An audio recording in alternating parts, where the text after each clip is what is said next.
memang penggunaan dak beton itu lebih multifungsi dibandingkan dengan atap yang lainnya, karena dengan adanya dak beton maka banyak aktivitas yang bisa kita lakukan di atap rumah seperti untuk berjemur atau untuk roof garden. Kebocoran seperti apa sih yang sering terjadi di dak beton? Kali ini kita akan berbicara dengan narasumber kita yang merupakan salah satu arsitek dan juga memiliki pengalaman di bidang waterproofing, yaitu saudara Fani. Hai Fan, apa kabar? Halo Mbak Eca, kabar baik. Seperti yang tadi udah aku sampaikan di depan gitu kan, kalau misalkan sekarang itu kan dak beton udah banyak banget nih dipakai gitu kan, banyak orang yang mempunyai dak beton, tetapi tidak menutup kemungkinan sering banget nih terjadi kebocoran di dak beton tersebut. Bisa dikasih tahu nggak sih kira-kira biasanya permasalahan kebocoran itu terjadi karena apa? Kita masih lihat dulu sih, kita datang survei ke lokasi apa itu penyebabnya. Yang pertama itu bisa karena memang dari waterproofingnya itu sendiri.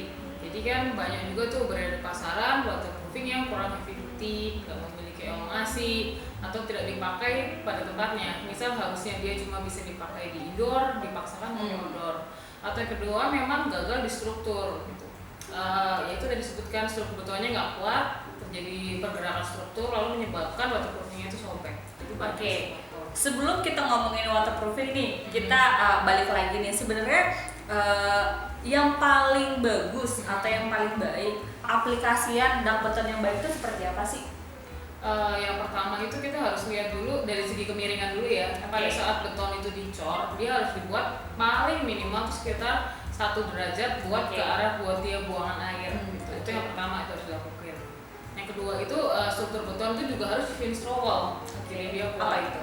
Jadi itu seperti pada saat dicor dia dipadetin, jadi benar-benar struktur beton itu kuat, nggak ada rongga. Maksudnya bukan nggak ada rongga sih, rongganya nggak besar-besar gitu. Oke. Tadi kan udah dijelasin tuh sama Funi kalau misalkan permasalahan di dak beton itu banyak faktor yang menyebabkan akhirnya terjadilah kebocoran. Nah, kalau boleh tahu kira-kira jenis tipe atau produk waterproofing seperti apa sih yang cocok untuk mengatasi kebocoran di dak beton? Karena kan kalau kita lihat di pasaran banyak banget nih brand-brand produk terkait dengan waterproofing. Boleh dikasih tahu nggak sih seperti apa sih jenis produk waterproofing yang cocok untuk mengatasi kebocoran di dak beton? Ya, yang pertama itu terbanyak di pasaran adalah tipe coating pastikan. Yang kedua itu tipe membran. Aku akan bahas satu-satu kali ya. Oke, boleh. Yang pertama itu aku mulai dari tipe membran dulu deh. Membran yang terbanyak di pasaran itu adalah membran bitumen. Bitumen itu aspal maksudnya. Oke. Itu diaplikasikan dengan cara dibakar gitu. Yang kedua juga ini belum umum sih Indonesia, itu membran bitumen tapi dengan ditempel. Jadi kan itu media pasangnya itu bukan dengan bakar, tapi dia dipasangin bubur semen baru dia ditimpa di atasnya. Oke. Nah, terkait dengan yang tadi menarik nih terkait dengan yang bakar. Pengaplikasiannya gimana? Maksudnya dibakar gitu. Maksudnya kan untuk orang awam kan complicated nggak sih untuk pemasangannya? Terus aman nggak dibakarnya itu seperti apa gitu? Apakah kalau yang di jalanan kan kita lihat kan si aspal, tadi kan ngomongin kan bitumen itu aspalnya dibakar terus digelar gitu kan di jalanan. Kalau ini metodenya seperti apa gitu?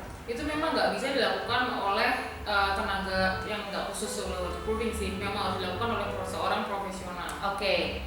Kalau dibilang cara pemenang aplikasinya cukup mudah sih, kan biasa tuh dibuka aja roll-rollannya, terus dia tinggal bentuknya roll ya? Iya, dia bentuknya roll, betul. Terus tinggal disembur aja, itu udah pakai api.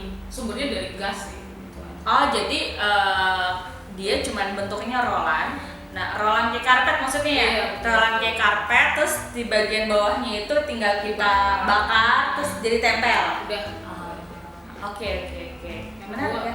betul. Nah, itu sih memang kita tapi harus memperhatikan beberapa daerah kritis sih. Terus terang kalau membran bakar masaknya nggak nempel, nanti itu bakal jadi titik bocor. Jadi benar-benar itu harus melekat sempurna. Tadi ngebahas terkait dengan daerah-daerah kritis. Daerah-daerah kritis yang dimaksud itu seperti apa? Contohnya itu daerah roof drain.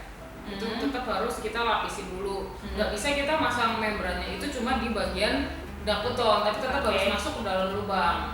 Pas lagi daerah pembuangan air itu ya, berarti kalau misalkan di bagian atasnya dia bisa nge-flat gitu aja, tapi kalau pas lagi di bagian pembuangan airnya dia lebih dimasukin ke dalam. Tuh, kurang lebih sekitar 20 cm masuk lah. 20 cm masuk ya, terus dibakar gitu ya, terus ditempel ya. Betul. Oke. Yang kedua itu di bagian kalau misal biasanya ada dinding parapet tuh. Nah, di situ juga harus dinaikin paling enggak sekitar minimal 20 cm lah. Kan kalau misalkan dak beton itu contohnya kan kayak gini ya. Ini yang flatnya dan ini yang dindingnya. Nah, ini kan ada siku nih.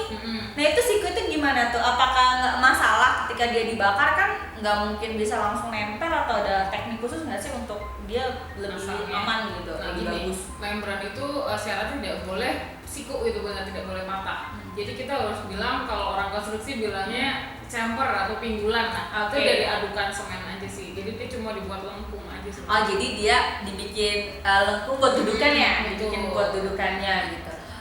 Oke.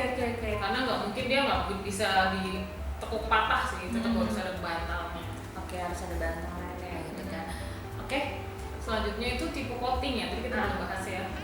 Tipe coating juga ada beberapa tipe. Jadi ada yang dari terbanyak nih tipe poliuretan akrilik. Itu dia tahan cuaca. Jadi kalau mau langsung diekspos itu bisa. Oh, yang poliuretan akrilik. Jadi kalau yang tipe poliuretan akrilik itu dia bisa langsung terekspos kena matahari ya. Oke. Yang kedua itu tipe dari semen base. Nah, cuma kalau tipe ini tidak bisa langsung kena matahari. Jadi kita itu pertama itu dari beton. Kita coating ya. Udah selesai, tunggu kering sekitar 6-7 jam itu cukup lah. Baru atasnya kita pasangin adukan semen lagi. Ditutup lagi. Jadi kalau misalkan yang semen base tadi, dia itu bisa diaplikasikan untuk dak beton juga, tetapi dia harus ditutup lagi. Betul. Karena apa? Dia tuh pertama dia itu getas, nggak punya elongasi.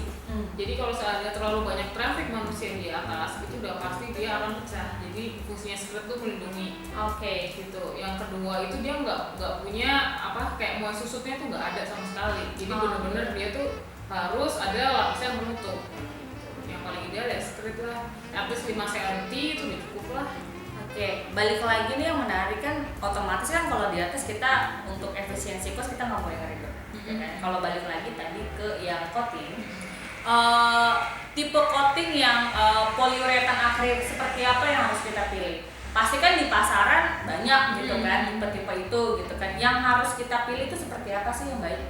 Yang pertama itu kita harus lihat elongasi. Biasanya kan di brosur itu ada tulisannya misal 500% gitu. Berarti dia bisa ditarik sampai dengan 5 kali dia punya lebar asli gitu kan. Berarti kita berpatokan sama elongasinya. Betul. Maka saat kita akan membeli produk waterproofing untuk dak beton, untuk tipe yang coating, di brosurnya produk tersebut kita mesti melihat dia memiliki elongation berapa persen. Yang bagus sebenarnya biasanya berapa persen sih? Di atas 300 itu udah cukup sih. Apa semua tipe produk yang mengandung poliuretan itu bisa diaplikasikan untuk dak beton? Poliuretan itu